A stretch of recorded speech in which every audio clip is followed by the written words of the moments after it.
Queridos irmãos, recebam a paz do Senhor Jesus Cristo.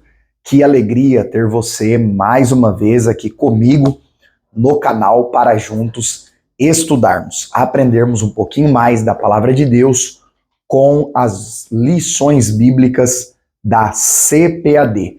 Lembrando você que nós estamos aí com este tema maravilhoso neste segundo trimestre de 2025, que já está quase encerrando.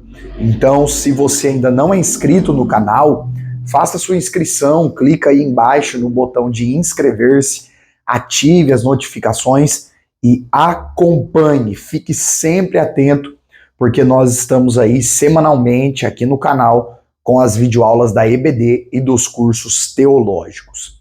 Pois bem, queridos, se você já faz parte aqui do canal, eu acredito que você assistiu a lição de número 9.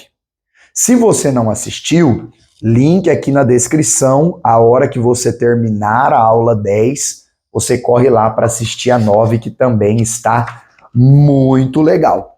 Nós falamos de Jesus como o caminho, a verdade e a vida, e hoje, com a graça de Deus, nós temos a proposta da lição de número 10. Vou mostrar aqui para vocês, ó.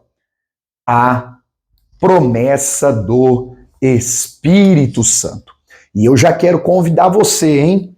Você professor aí, ó, peguei aqui sobre a minha mesa, caneta. Pegue aí a sua caneta, pegue o seu marca-texto para você, querido professor e aluno, fazer as suas anotações. Eu tenho orientado vocês, façam as suas anotações, façam os seus rabiscos, para vocês não esquecerem detalhes fantásticos da lição que nós vamos aprendendo junto, pensando juntos e levar para a EBD presencial. Pois bem, nós temos esta proposta, lição 10, a promessa do Espírito. Queridos irmãos, teologicamente nós vamos falar sobre duas disciplinas incríveis. Nós temos aí a questão da paracletologia ou paracletologia, como alguns falam, e também da pneumatologia. Você vai pegar alguns trabalhos de teologia sistemática, e se você olhar aqui abaixo, ó, estou mostrando para vocês a teologia sistemática pentecostal, um material extraordinário, uma das melhores teologias sistemáticas para o nosso contexto pentecostal. Também temos a teologia sistemática de Wayne Grudem, muito boa, fantástica, sobretudo para nós, assembleianos, a necessidade aí de termos a nossa declaração de fé das Assembleias de Deus e alguns outros materiais, queridos, dentre estes aqui, que fazem parte aí da teologia sistemática. Então, dentro da teologia sistemática, que vai sistematizar as principais doutrinas, nós temos a pneumatologia ou a paracletologia, a doutrina do Espírito Santo. Nós já temos algumas aulas sobre isso aqui no canal e você pode digitar Michael Henrique, Teologia Sistemática, Michael Henrique, Pneumatologia, e você terá aí alguns detalhes a mais sobre este assunto. Mas aqui dentro da lição, os irmãos vão perceber que a leitura bíblica em classe, ou o texto bíblico para esta aula, compreende vários textos, como João 14, 16 ao 18, que Jesus fala que rogará ao Pai que envie outro Consolador. João 16, 7 e 8 e também o 13, onde Jesus diz que se ele não voltasse ao Pai, o Consolador não viria. Então este é um ponto interessante também. Jesus também promete que o Espírito Santo vai guiar os discípulos em toda a verdade, ou seja, é obra do Espírito Santo conduzir o cristão a uma vida que glorifica e que exalta o nome do Senhor Jesus. e também o texto bíblico de João 20, 21 e 22, onde Jesus, após a sua ressurreição, se apresenta glorificado diante dos discípulos e diz a eles: recebei o Espírito Santo. E Jesus, antes de dizer essas palavras, assoprou sobre os discípulos. Então, esses textos bíblicos, eles vão nortear os 3 tópicos da nossa lição. O texto áureo, que é o texto principal, é o de João 20, 22, que está escrito que, havendo dito isso, assoprou sobre eles e disse-lhes: recebei o Espírito Santo. Então, queridos, nós podemos citar aqui a título de introdução, e é legal que você leve isso para a aula, que a doutrina do Espírito Santo, a pneumatologia, não é uma invenção do meio pentecostal, como alguns acreditam. Se você pegar trabalhos robustos, este livro aqui, por exemplo, é uma teologia sistemática dos puritanos, que foi um movimento aí fazendo parte dentro do pessoal reformado, presbiteriano, e muitos deram ênfase à doutrina do Espírito Santo, por mais que tinham crenças diferentes do meio pentecostal, principalmente com relação aos dons espirituais. Mas a crença que o Espírito Santo é Deus, a crença que o Espírito Santo é uma das 3 pessoas da Trindade, e assim como o Pai é Deus, Jesus, o Deus Filho, é Deus, o Espírito Santo também é Deus, esta crença, ela é uma verdade bíblica. Por mais que o unitarismo, o unicismo queira confrontar, o antigo sabelianismo queira confrontar isso, a doutrina da Trindade é uma doutrina bíblica. E se você ainda tiver dúvidas sobre a doutrina da Trindade, digita aí no seu YouTube, Michael Henrique Trindade. Você vai ter algumas aulas e explicações extraordinárias sobre isso. Então o Espírito Santo aparece como um ser divino nas Escrituras. E Jesus promete enviá-lo. Jesus diz lá em João, no capítulo 14, que ele rogaria ao Pai que o Pai enviasse o Consolador, e o Consolador habitaria com a igreja. Então a promessa de Jesus é que o Espírito Santo viria fazer morada no crente. O Espírito Santo viria e convenceria o mundo, as pessoas, do pecado, da justiça e do juízo. É aí que Jesus vai chamá-lo de Consolador. E aparece o termo grego parácletos. Parácletos. Ou seja, alguém que vem para ajudar, alguém que vem para auxiliar, alguém que vem para interceder, um amigo, confidente, conselheiro. São algumas definições para o Parácletos. Uma forma que o Espírito Santo é chamado nas escrituras neotestamentárias aí no Novo Testamento. E Jesus promete isso naquele contexto da aula anterior, em que ele está avisando os discípulos que ele vai morrer na cruz, ele vai se entregar. Porém, ao ressuscitar, e a Bíblia diz que 40 dias depois voltar aos céus, os discípulos não ficariam órfãos. E é diante desse contexto de crise, de medo dos discípulos, que eles acham que vão ficar órfãos, que Jesus diz o quê? Não vos deixarei órfãos.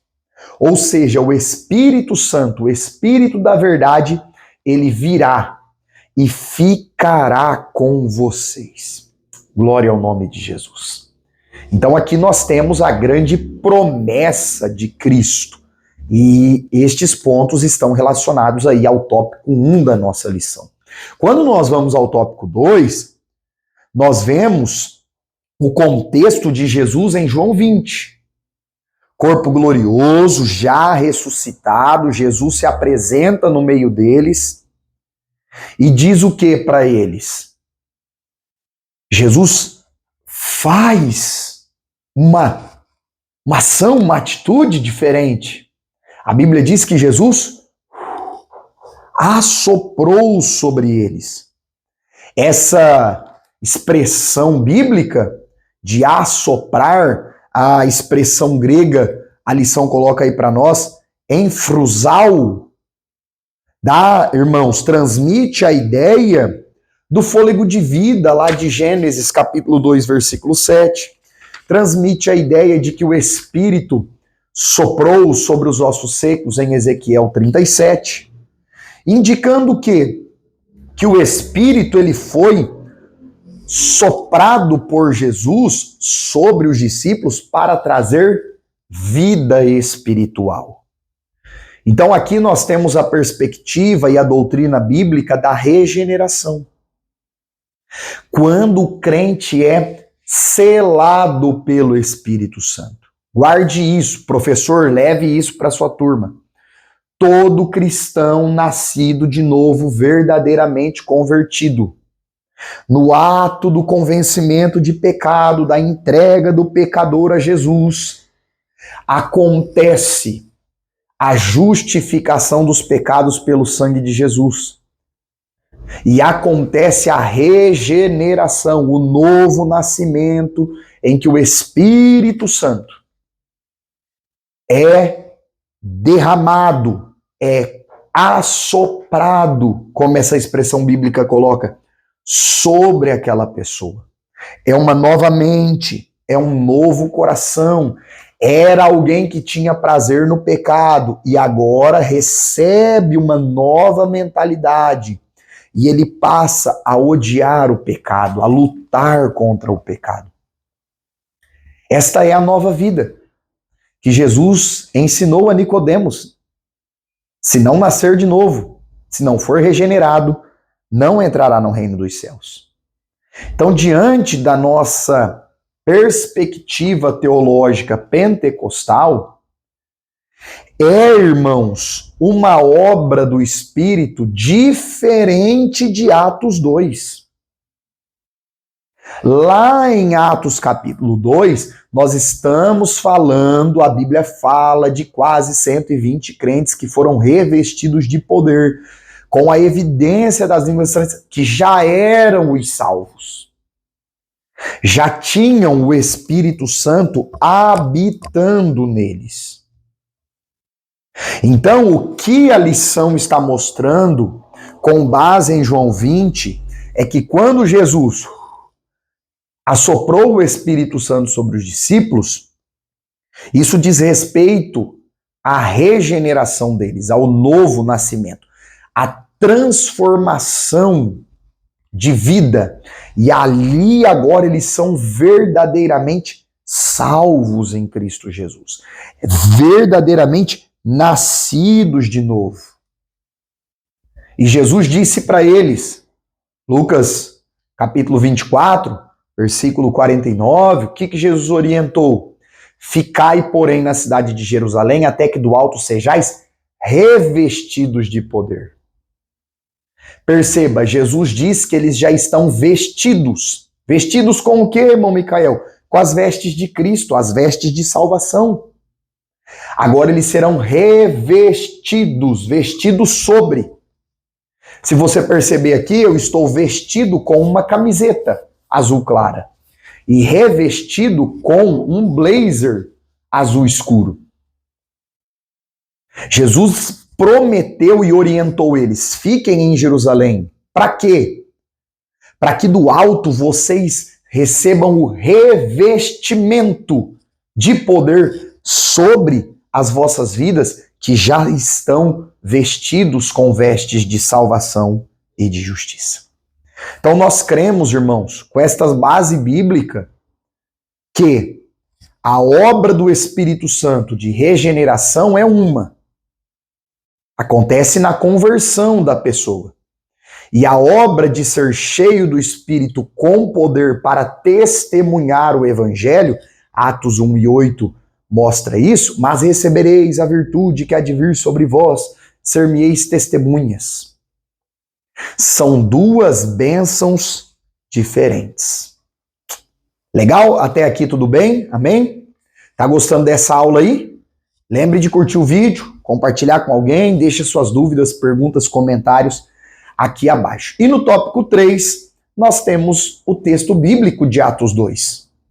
A Bíblia diz que por 10 dias eles perseveraram em oração e, de repente, veio do céu. Detalhe, hein, pessoal? Não veio do céu um vento. A Bíblia não fala que teve vento. Veio do céu um som, como de um vento veemente e impetuoso, que encheu toda aquela casa. E foram vistas sobre eles línguas repartidas como que de fogo. E todos foram cheios do Espírito Santo e começaram a falar em outras línguas conforme o Espírito Santo lhes concedia que falasse. E aqui nós temos um ponto de grande debate. Por quê? Algumas pessoas dizem ser cheio do Espírito Santo é apenas ter o caráter de Cristo, que é o que Paulo fala lá em Efésios capítulo 5, versículo 18. Paulo diz o quê? Não vos embriagueis com vinho, mas enchei-vos do Espírito Santo. Agora, o que as pessoas, muitos desconsideram? Que esse termo, ser cheio do Espírito, é um termo polissêmico, ele tem distinções. Nas cartas paulinas, por exemplo, você sempre vai ver Paulo ligando ser cheio do Espírito com o caráter transformado, com a obra do Espírito em nós, dentro de nós. Enquanto na teologia lucana, livro de Atos, você vai ver Lucas apresentando ser cheio do Espírito ligado a ser revestido de poder. O poder do Espírito sobre nós.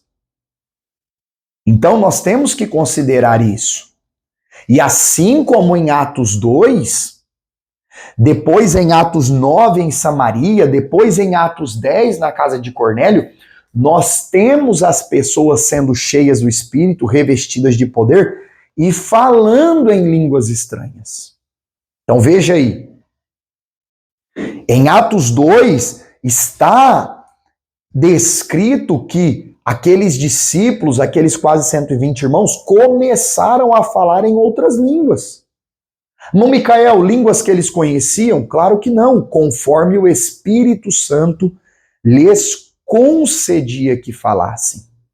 Existe um grande debate, aí são os termos gregos da xenolalia e da glossolalia, onde alguns sustentam, olha, eles falaram idiomas humanos, xenolalia, porém que eles não conheciam.